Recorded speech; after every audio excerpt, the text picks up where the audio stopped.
today's blogging training, I'm just going to go through the first steps, okay? The very basic steps. I'm not going to go through too much today because it was quite a busy day, and I don't want to sort of take you through the actual setting up process of your blog or website when I haven't had a good sleep. So I'm going to go through the basics in the first training tonight. Okay, so let's see. Okay, so part one, what you want to do. Now, before I get started, I just want to say that, but um, if you're thinking about starting an online business and you don't know whether you should create a blog or website or anything like that, on my blog, asksotiris.com, asksotiris.com, I have a training called 101 Blogging Tips. And in the first post, I explain to you about your own land and about having your own property on the internet.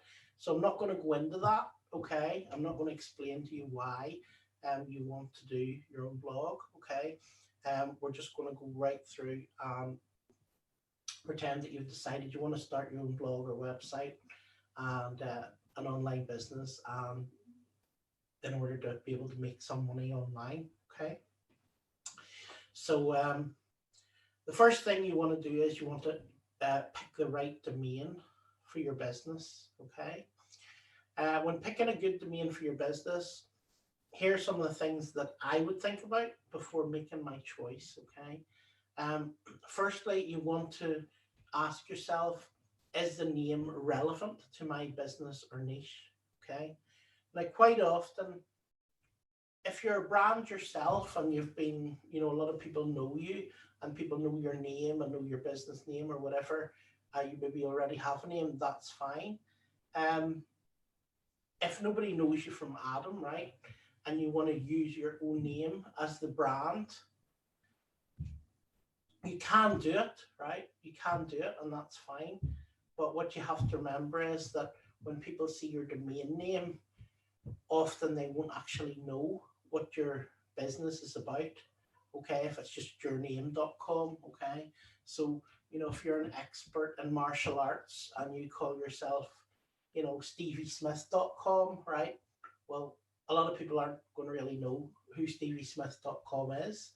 So they're not going to know it's a martial arts website, right? So that's why I'm saying, is your name of your martial arts website relevant to the name of your business? Okay, so if you're if you're a Thai Jitsu, if such a martial art exists, if you're a Thai Jitsu coach living in Dungannon, right? You might want to buy the domain taijitsudungannon.com, okay, if you're a local business and you're bringing people in locally to your business. If you're bringing people from worldwide and doing online trainings where you're actually doing it live, you'll want to buy a .com domain, a worldwide domain. So so basically, does the domain name actually describe what you do in a few words, okay? It's a really good idea to get a domain name that describes what you do in a few words, because then it's really, really easy to know. It's really, really easy to know what your business is about. The other thing that's important as well is your domain name memorable? Now, when I say is it memorable, if you say it a few times, is it easy to remember? Okay. Sometimes people will buy domains and people will buy domains with numbers in them and stuff. And it actually makes it completely unmemorable. Okay. Now, when I first, started an online business, I bought a domain called one-to-one-internetcoaching.com, right? And it was the number 1, TO1, internetcoaching.com. But then I realized that a lot of people typed in one-on-one internet coaching, right? So I bought that. And then I realized that some people wouldn't type in the numbers, right? So instead of the number one on one internet coaching, then I ended up having to buy ONE, one, ONE internet coaching, right? Because sometimes people would get mixed up. So if people think your domain name and you put a number in it or something, quite often people aren't going to remember it, or they're going to go to the wrong domain. They're going to go to somebody else's website. So that's another thing you want to think about, okay? In your domain name, I would suggest a domain name that people are not going to make mistakes with, if possible. Are there relevant keywords in your domain that your customers are typing into Google or looking for? The thing is, if they're typing, now it used to be exact match domains used to rank really, really well, and they don't rank as well now, so as they did. So, you know, if you bought a website, you know, appliancerepairsbangor.com, it would rank number 1 on Google, okay, if someone typed in appliance repairs Bangor. And some of them still do, because I have a client who did one for it, it still ranks for that. But sometimes, even if it doesn't rank, okay, even if it doesn't rank for the keyword, when people actually go to Google and they type in a search and the name of the website comes up and it is the keywords they're looking for, right? So if they're looking their appliance repaired in Bangor and they see a domain name, appliance repairs Bangor, they're going to go, yeah, that's exactly what I'm looking for. So, you know, having relevant keywords in your domain will let people know that that's what they're actually looking for quite often, okay? So it can be very beneficial to have relevant keywords in your domain. Also, it can help you to rank in the search engine for these keywords as well, okay? But it's not as good as it used to be, but it's still, you know, it still sounds a lot better, and it's also quite memorable, okay? So, you know, if you're looking for a car mechanic in Ballymena and somebody has a, you know, website called carpairsballymena.com, it's going to be not that hard to remember, okay? Whereas if you know, if you have you decide to start a garage and you're like working in Ballymena and your name's, you know, powellzalewski.com, right? Or, you know, joekaczynski.com, right? Nobody's going to even know how to spell it, or nobody's going to remember it, okay? So, like, even with my website, I mean, my name's Sotiris Bassakaropoulos, and to keep my domain name, I did buy the domain, right? But I never use it as my main domain, and I would never use that, you know, for people to look for me, because nobody could spell my name, right? So, you know, it's important as well that people are going to be able to spell the name, remember the name, and it's going to look relevant. Last but not least, most importantly, is that the actual domain name is available, okay? So whatever domain name you use, make sure it's available. You get some people, you know, I get some people saying, oh, I just want a one-word domain, I want a short domain and all, and that can be good sometimes, but the thing about it is, you know, a lot of domain names are gone now, and I think you're better to have like a domain name with 2 or 3 words that are memorable and niche and tell people exactly what your website is, than to have a short domain name that sounds really corny and people have no clue what it's about, okay? So that's something else to bear in mind. The other thing you want to remember is be ready to buy the domain immediately if it's available, okay? So if you think about a domain, you write down what, you know, some domain names, and you're ready to, you want to be ready to buy it, okay? So if the one you want is available, buy it.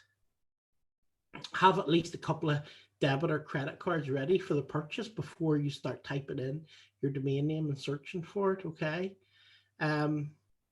The thing is, and you need to remember, is domain registrars absolutely love selling domains for high prices, okay? So one of the way one of the way that they actually do that, right? One of the way they actually do that is that if you find a good domain and you do not buy it, right, the chances are that a day or a few weeks later, when you actually go to buy it, you'll see it's listed for $1,000 instead of, maybe the original $12 that it was, plus maybe taxes. Because by you actually searching for it, you've let the domain registrar know that you want it. You've also let the domain registrar know that, oh, there's a domain, that's not registered, that's a good domain. And they'll buy it and then they'll sell it to someone else.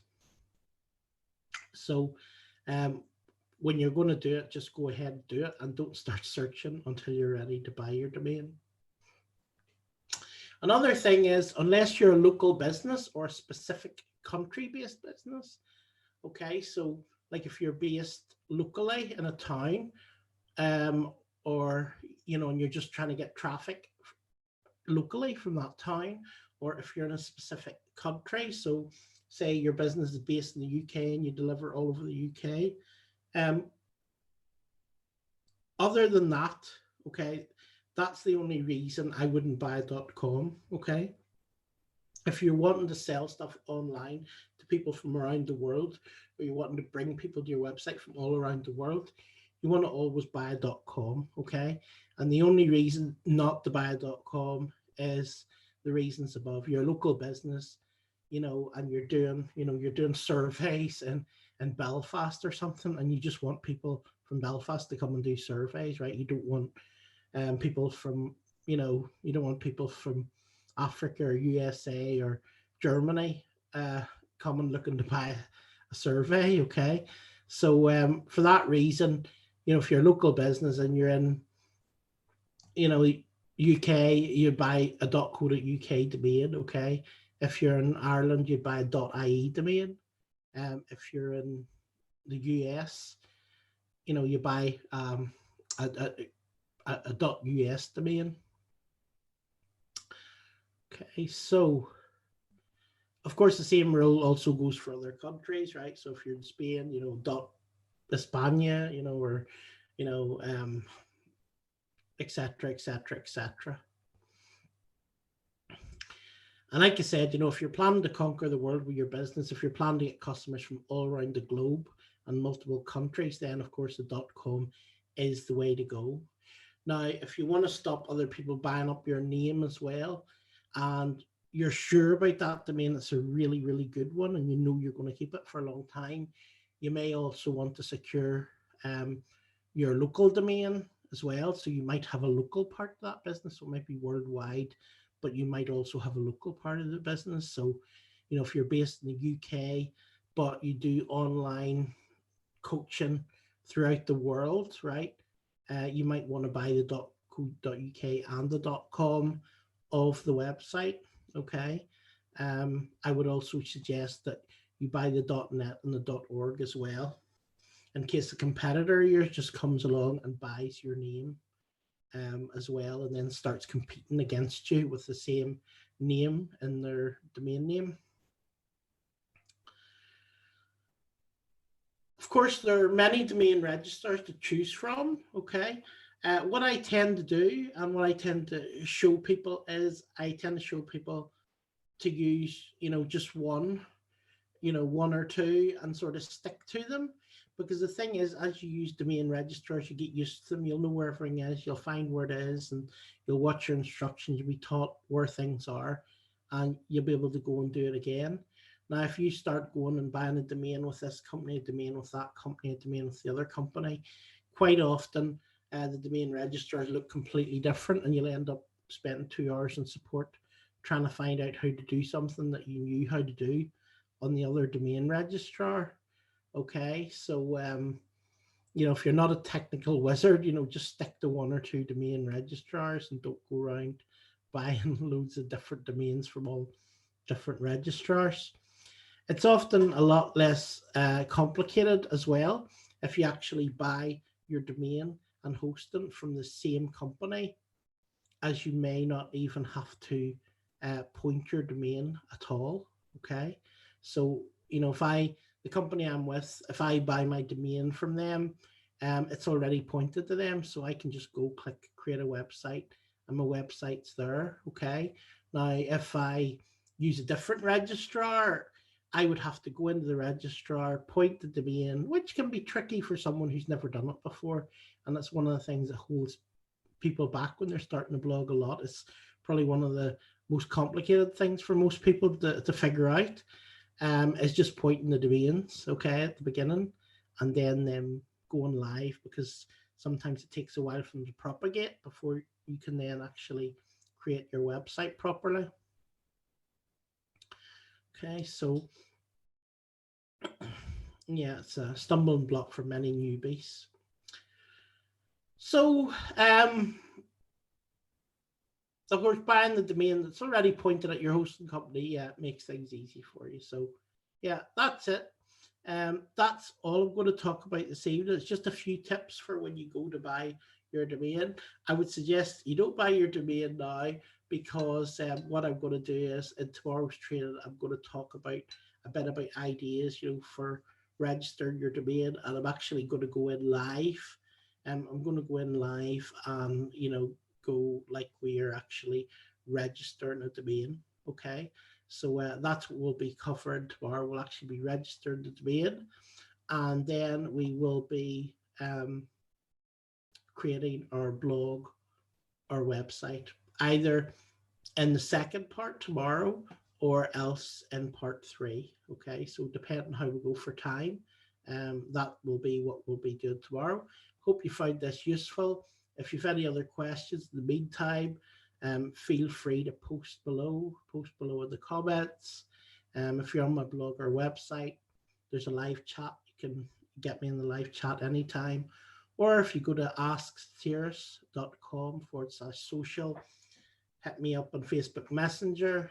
I will answer you back there as well. So that's it for me for today's training. I will see you in part 2 tomorrow.